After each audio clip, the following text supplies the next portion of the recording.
Hello guys, ngayong araw ay pag-uusapan natin kung magkano mga ba yung pinapatong ko sa mga per kilo na binibenta kong bigas at kung magkano rin yung ipapatong kapag sa naka 25 kilos.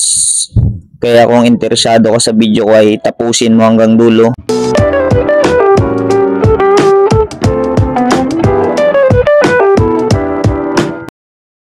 Hello guys, ngayon nga pala sa video natin ito ay pag-uusapan natin kung magkano nga ba yung pinapatubo ko sa kada kilo ng bigas na binibenta ko, at sasabihin ko rin dito kung magkano nga ba yung ipapatong natin sa naka 25 kilos na per sakong bigas. Yan, yung mga naka 25 kilos na yan. Pag-uusapan natin kung magkano nga ba yung ipapatong natin dyan sa mga tinda nating bigas. Ito pala yung isang katanungan ng aking isang followers. Sa per sacks po sir, magkano po ba ang tubo? Yan, napakagandang katanungan. Wow! Pasensya ka na sir dahil 5 months ago na nung nag-comment ka at ngayon ko lang na-check yung comment mo na yan. Bihira na lang kasi ako nakapag-open ng YouTube at nabisi ako sa pag-pick up ng mga bigas.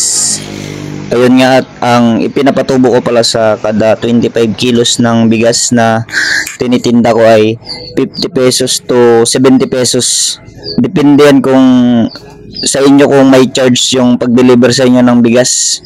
Pero sa akin 50 to 70 yan. Kasi ako mismo yung nag-pick up ng bigas sa supplier ko. Bali, compute nyo na lang kung malulugi ba kayo or hindi.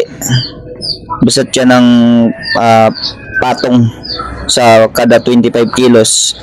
Sa 50 kilos naman ay 100 to 120 pesos. Pero ngayon yung mga stocks ko is mga naka 25 kilos na lang siya. Dati kasi may mga naka 50 kilos pa. Pero ngayon bago na yung mga dinideliver yung mga sako nila. Naka 25 kilos na lang yung lalagyan. Maganda rin kapag 25 kilos yung lalagyan na ngayon kasi hindi na masyadong mabigat buhatin. Kaya na ng isang tao buhatin. Dati kasi pag 50 kilos, hirapan ka makabuhat nito. Sasakit rin talaga yung liig mo pag isa ka lang magbubuhat. Yan yung kagandahan ngayon, naka 25 kilos na yung mga bigas. Ayun, at sa isa namang katanungan ng isa kong followers, kung magkano po sir ang benta mo po sa isang kilo na jasmine rice, kung magkano daw yung pinapatubo natin sa per kilo nito, at sasagutin na rin natin kung magkano yung pinapatubo ko sa per 25 kilos na nakasako na jasmine rice imported. Ang jasmine rice pala ay nagmula sa bansang Vietnam. Yan, kaya imported rice siya. Wala to ditong nabubuhay sa Pilipinas na binhi ng ganitong palay, kasi sa Vietnam lang talaga siya nabubuhay. May mga local jasmine dito sa atin pero hindi niya katulad talaga yung butil na sobrang dulas at sobrang gaganda ng mga butil nito. Meron dito sa atin mga local jasmine lang.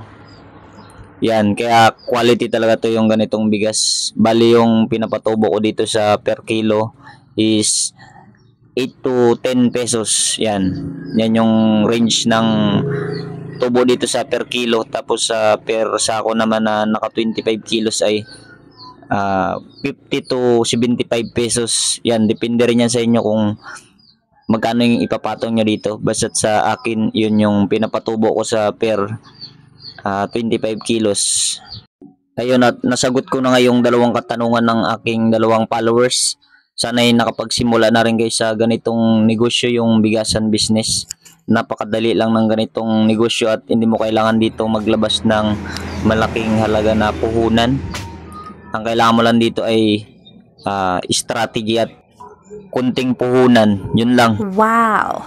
At kung naabot mo ngayon dulo ng video ko na to, huwag ka nang may mag-comment kung taga saan ka para malaman ko kung saan na nakakaabot yung mga video na ginagawa ko.